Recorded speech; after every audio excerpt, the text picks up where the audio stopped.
AITA for refusing to host family dinners because no one ever brings anything. I decided to teach them a lesson. I have always been the one to bring my family together. Ever since I got my own place, I took on the responsibility of hosting monthly family dinners. At first, I loved it. I really did. There was something so satisfying about preparing a big meal, setting a nice table, and seeing everyone come together to eat, laugh, and share stories. It made me feel like I was creating something special, a tradition that would keep us connected. But over time, I started to realize that I was the only one actually putting in any effort. At first, I didn't mind cooking everything. I enjoy cooking, and it felt good to provide for my family. But what started as a labor of love slowly turned into something else entirely. No one ever offered to bring anything. Not a side dish, not a bottle of wine, not even a bag of ice. It wasn't just that they never offered, it was that they fully expected me to handle everything without question. And if I ever did ask for help, the excuses rolled in like clockwork. I'm too busy, or I don't cook, or I wouldn't even know what to bring. It started to feel less like a family gathering and more like I was running a free restaurant. The breaking point for me came last month. I had spent the whole day cooking, roast chicken, mashed potatoes, roasted vegetables, homemade bread, and a salad. I even baked a pie for dessert because I knew my dad had a sweet tooth.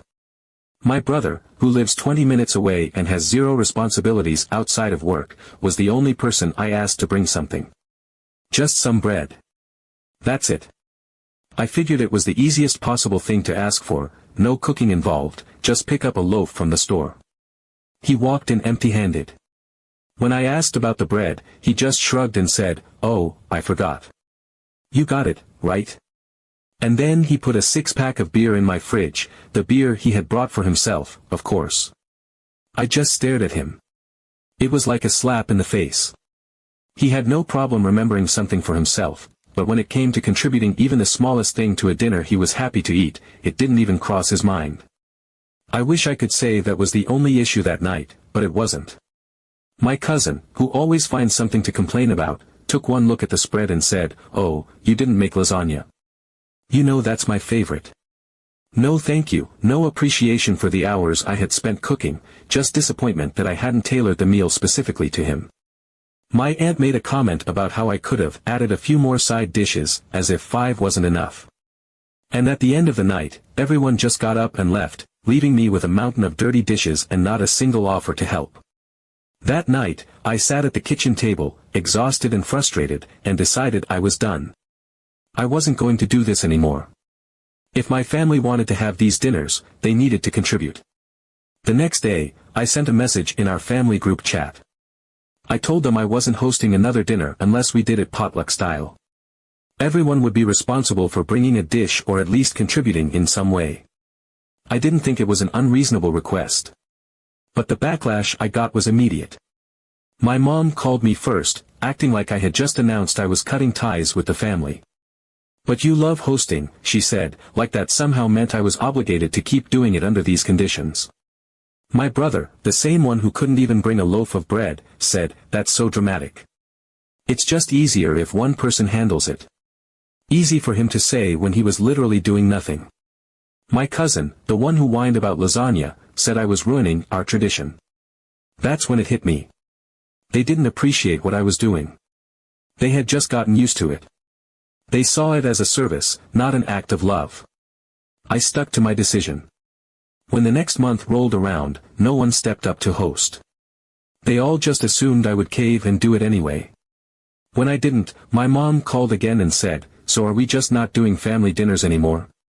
I told her, "Not unless people are willing to contribute." That was 2 months ago. No one has offered to host. No one has suggested an alternative. The family dinners just stopped. And the fact that they would rather let the tradition disappear than take even a little responsibility for it tells me everything I need to know. So, am I the asshole for refusing to keep being taken advantage of? Because from where I'm standing, I think I finally just set a boundary. Update 1. After 2 months of radio silence, I figured that was it for family dinners. No one had stepped up, no one had even brought it up, and life just moved on. It was honestly a little strange at first. Those monthly dinners had been such a constant that their absence felt like something was missing. But as the weeks passed, I started to enjoy the freedom. No more stressing over menus, no more rushing around the kitchen, no more last-minute grocery store runs because I'd forgotten an ingredient in my quest to make everyone's favorite dish. It was peaceful. And if my family noticed or cared that we weren't gathering anymore, they certainly weren't telling me. Then, out of nowhere, my dad called. That alone was enough to make me pause. He's never been the one to initiate plans. If he wants to see me, it's usually my mom coordinating it, or I'm the one reaching out. So when he asked if I wanted to grab lunch, I knew something was up. I agreed, but I braced myself. If he was calling, it meant the family had finally started getting antsy about the lack of dinners, and I was about to hear all about it. We met at this little burger place we used to go to when I was a kid, and for the first half of lunch, everything seemed normal. We talked about work, about a movie he'd just watched, about the neighbor who still hadn't mowed his lawn even though it was practically a jungle.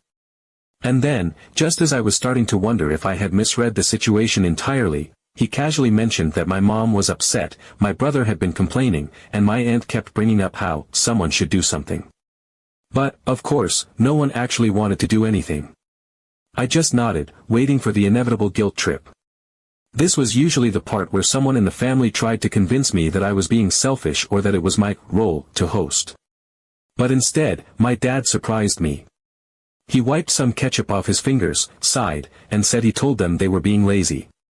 That if they wanted family dinners back, they should stop acting like kids and figure it out themselves. I blinked. Of all people, my dad was the last one I expected to take my side. He's usually the kind of guy who stays out of drama, lets my mom handle the social stuff, and just goes along with whatever keeps the peace. But here he was, laying it out plainly, they had taken me for granted, and it wasn't my job to fix that. The next morning, I woke up to absolute chaos in the group chat. It started with my brother, who, shockingly, had finally offered to host. Except his version of hosting was announcing that he would order takeout, and everyone could just Venmo him their share. He even attached a screenshot of a takeout menu, like that was supposed to settle things. Immediately, my cousin lost it. He went on a rant about how it wasn't the same, how family dinners were about home-cooked meals, and how this was missing the entire point. Which was ironic, considering he had never lifted a finger to contribute before. My mom tried to calm things down by suggesting they just go to a restaurant instead, but that was shut down in record time because no one wanted to split the bill evenly. Classic. Then my aunt jumped in, complaining about how expensive takeout would be, which somehow spiraled into a full-blown argument about who ate more food at family gatherings. My brother, who had clearly been backed into a corner, doubled down, saying no one else had volunteered, so if they didn't like his plan, they could figure it out themselves. That was the moment I knew something had shifted. For the first time, they weren't blaming me. They weren't mad at me for refusing to host. They were mad at each other for not being able to agree on how to make it work. I just watched as the messages kept coming in, the group chat slowly imploding over something they had all taken for granted when it was my responsibility. No one apologized outright, but I didn't need them to.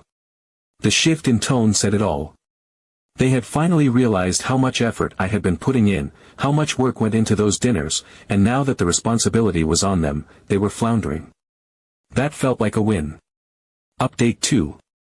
Just when I thought the family had given up, an unexpected notification popped up in the group chat, an invitation to a family dinner. At my aunt's house. I stared at the message for a long moment, half convinced I was seeing things. My aunt, the same woman who once claimed she was too busy to bring a store-bought salad, had volunteered to host. It had to be a trap.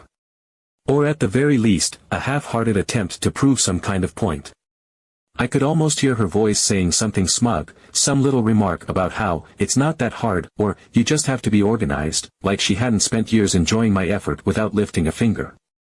But curiosity got the better of me, and I RSVP'd yes. If nothing else, it would be interesting to see how this played out. The night of the dinner, I showed up right on time, fully expecting to walk into a room full of takeout containers or a pot of barely seasoned spaghetti. Maybe some store-bought sides thrown onto a plate with all the enthusiasm of someone doing court-ordered community service. But what I walked into was chaos. The moment I stepped inside, I could feel the tension in the air. It was the kind of charged atmosphere that comes when things are already going wrong, but no one wants to admit it yet. My aunt was in the kitchen, red-faced and flustered, stirring a pot of pasta with way more aggression than necessary, like the noodles had personally wronged her. The entire house smelled like something was burning, and when I glanced over at the counter, I saw why. A tray of what were supposed to be roasted vegetables sat there, charred beyond recognition, the kind of blackened mess that would set off a smoke alarm if given just a few more minutes in the oven. My cousin, who had apparently taken it upon himself to bake bread from scratch, why, I have no idea, was hovering over the oven with a look of sheer panic. Every few seconds, he would crack the oven door open just a sliver, as if checking on the bread like this would somehow reverse whatever mistake he had already made. His hands were covered in flour, and based on the visible clumps of dough stuck to his shirt, it was safe to assume things hadn't gone according to plan. He muttered something under his breath, jaw clenched, and I almost laughed at the absurdity of it. He had always been one of the loudest complainers when I hosted, whining about dishes not being to his exact taste, and now here he was, battling what I could only assume was a gluten-based nightmare of his own making. My mom was at the dining table, trying to set it while simultaneously picking apart a sauce that looked more like thick tomato paste than anything remotely edible. She held the spoon hesitantly, staring at the contents of the pot like it might suddenly fix itself if she concentrated hard enough. The spoon clinked against the side, and she let out a sigh, her frustration just barely contained. It was clear she had already given up, but she wasn't saying anything yet. And my brother? He waltzed in 20 minutes late, empty-handed, and immediately grabbed a beer from the fridge without so much as a second glance at the disaster unfolding around him. He didn't even look at the table, didn't check to see if anyone needed help, just popped open the bottle, took a long sip, and leaned against the counter like he was an invited guest at a restaurant rather than a supposed participant in this meal. The funniest part? They all kept sneaking glances at me. Not outright asking for help, but lingering looks, little pauses, like they were waiting for me to step in. Like they expected me to roll up my sleeves, sigh in resignation, and take over the way I always used to. I could feel the unspoken expectation hovering in the air, like at any moment, I would take pity on them, grab a wooden spoon, and somehow save this meal from the brink of disaster. But I didn't. I just smiled, took a seat, and watched the show. The dinner itself was an experience. The pasta, clumped together in thick, overcooked masses, was somehow both mushy and dry at the same time. It was the kind of texture that made chewing a chore, like each bite was a personal challenge. The sauce, which had started as an ambitious attempt at something homemade, was thick, pasty, and aggressively acidic. It clung to the noodles in uneven globs, some bites drowning in it while others were completely bare. The bread my cousin had attempted to bake. A complete disaster. It looked solid enough, but the moment he attempted to cut into it, the knife barely made a dent.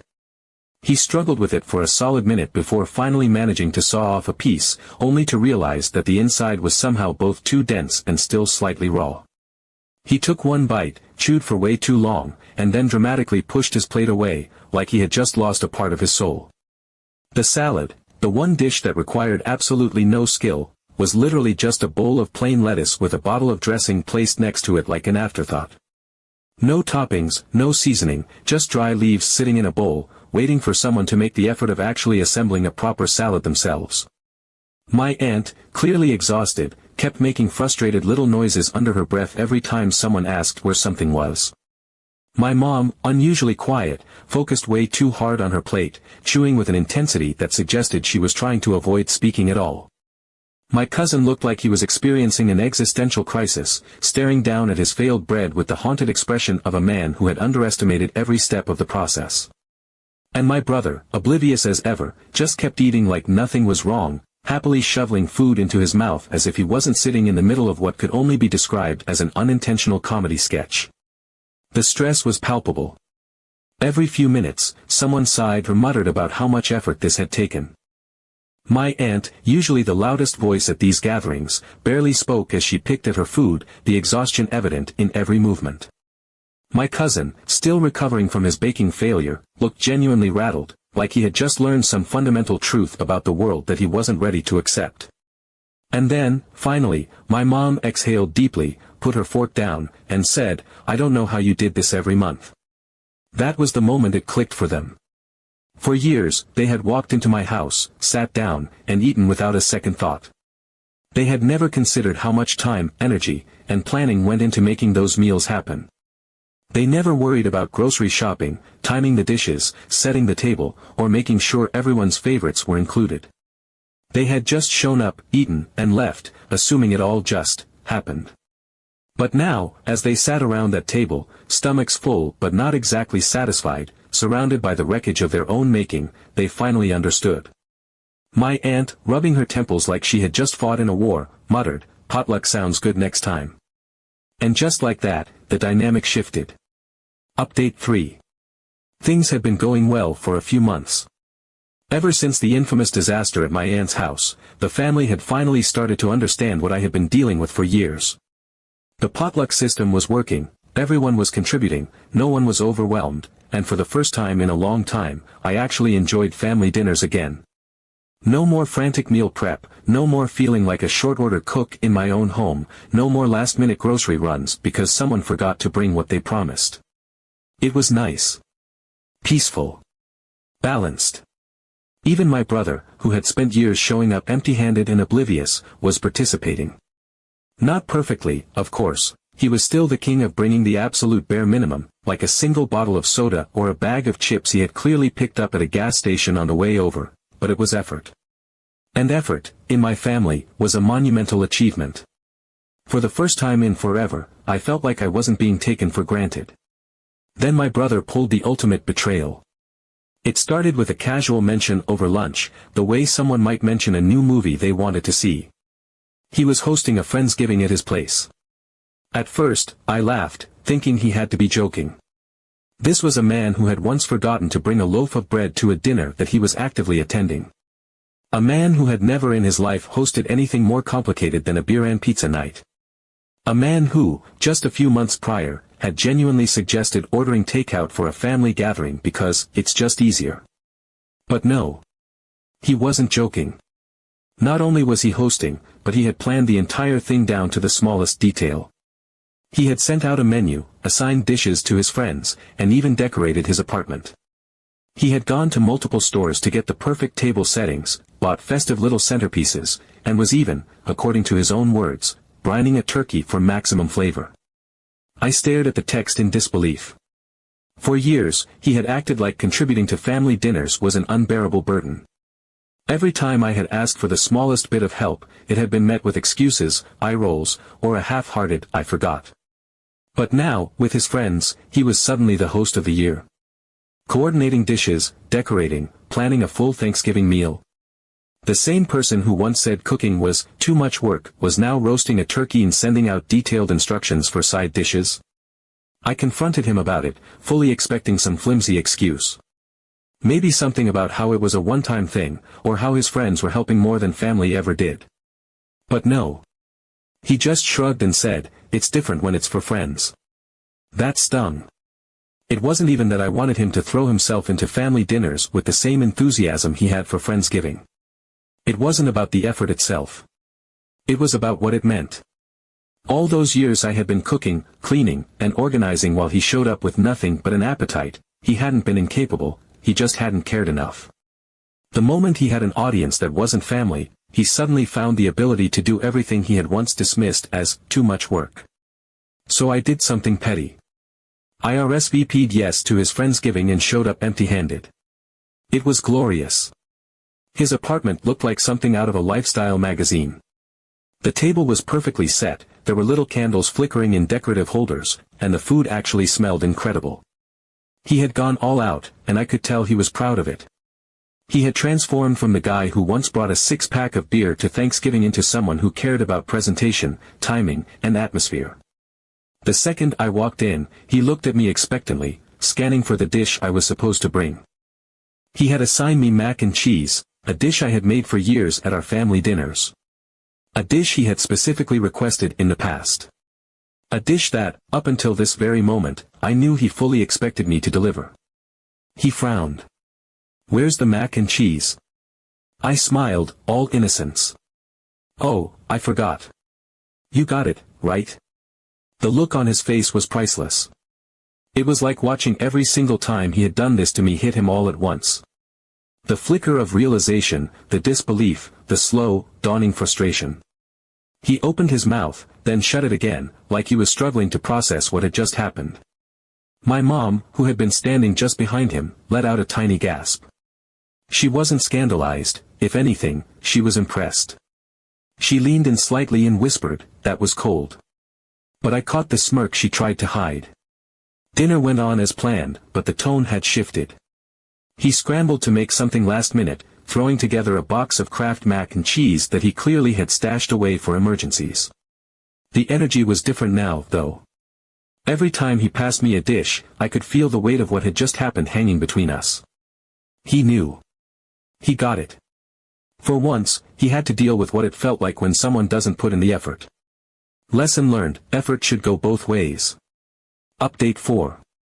After that dinner, I thought my brother would just get mad and find a way to brush it off, like he always did. But this time, something had changed. He didn't make a scene, didn't try to justify himself, and didn't twist the situation to his advantage. He simply accepted the fact that, for the first time in his life, someone had made him feel what I had been feeling for years. The following week, I got a message from him. It was short, "Okay, I was an asshole. Next time, I'll actually cook something." I didn't know what surprised me more, his admission or the fact that he voluntarily offered to take on some of the work. And he actually followed through. At the next family dinner, he showed up with roasted potatoes. Not just plain baked ones tossed on a tray, but properly seasoned, with cheese and bacon. My mom nearly dropped her fork when she saw it. Everyone pretended like nothing out of the ordinary was happening, but there was something different in the air. That didn't mean he suddenly transformed into the perfect host or became a culinary genius. No, sometimes he still forgot things, sometimes he brought store-bought food instead of making something himself. But he was trying. He was no longer the guy who just showed up, ate, and left, leaving the mess behind. And most importantly, no one in the family expected me to do everything anymore. At some point, I realized that I hadn't just changed a family tradition, I had changed the dynamic within my family. I was no longer the one carrying all the responsibilities, the one who had to organize everything while everyone else just enjoyed the results. Everyone who came to these dinners now understood that it was a shared effort. And even though no one ever directly apologized, even though no one openly admitted they had been wrong all those years, I knew they understood. It was a small victory, but without a doubt, the sweetest one of all.